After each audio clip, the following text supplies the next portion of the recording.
Hi, my name's Sol and this is my allotment, so welcome to Solotment episode 2, and we're planting red onions. And we were just discussing about looking fat on camera, and George, the producer, reckons that everybody adds on 2 stone on camera.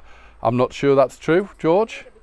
2 stone. Anyway, we've had to say goodbye to the dogs because they're basically drinking all the beer out the beer traps. So Karen's kindly agreed to take them for a walk in the woods. So see you later, Karen.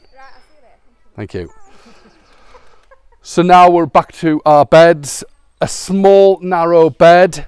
Normally you would need to get something to align your vegetables with. And I've got that there just in case. However, because there's only 2 rows involved in this equation, I would be quite hard pressed to go wrong in terms of alignment. Allotments are places where a lot of people who look after them really like tidiness and a sense of order. I am one of those people. I'm quite fanatical about straight lines, about general order, and so on and so forth. So here we are. I've laid my onions out. These are red onions. They're going to be great in... Where's my dibber gone? Here it is. They're going to be great in pasta dishes, particularly carbonara, things like that. They reckon that a red onion is a sweeter onion than a traditional white onion. As you can see, I dib them in, I drop them in, and these onions are clustered into groups. Spoke to the lady at the garden centre, always keen to get advice and views. You never ever ever know everything. You can always learn something from somebody. So one of my very good friends told me that you must always plant an onion individually to give it maximum space to prosper. But I go off results, so I've tried it both ways in recent years, and in point of fact, I've had just as good a results by having them in clusters. And as you can see there's probably about 7 or 8 onions in one go, so I'm expecting an onion about so big from this.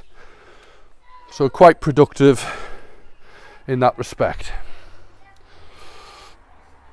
Oh, sorry, I'll just untangle my wire. Got caught around the dog's foot before, caused a bit of carnage. But we're back up and running. It's been a lot of rain this week, so it's perfect time for planting anything new.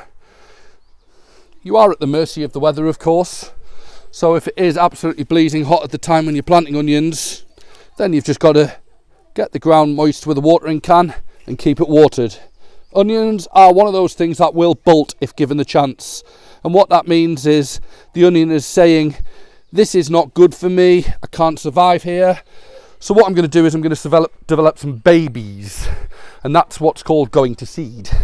So at the top of the plant there'll be a nodule of seeds. And in years gone by, they would have gathered these seeds for the next year. You see, we're very, very inexperienced gardeners compared to our ancestors, because basically a lot of stuff is done for us. For example, I've got these from the nursery, but traditional gardeners would have had to get their own seeds, germinate them. Now I'm putting these pellets on, but in point of fact you don't really need to. The only thing that is absolutely protected in the garden is really leeks and onions. They don't really have any pests, which is quite unusual in a garden because there's always something trying to get your crop. But if there is such a thing as a safe vegetable, then onions and leeks are it. I'm not going to bother putting beer traps in because I'm going to save my jars for the beds that really need them. Our red onions are in, and that's it.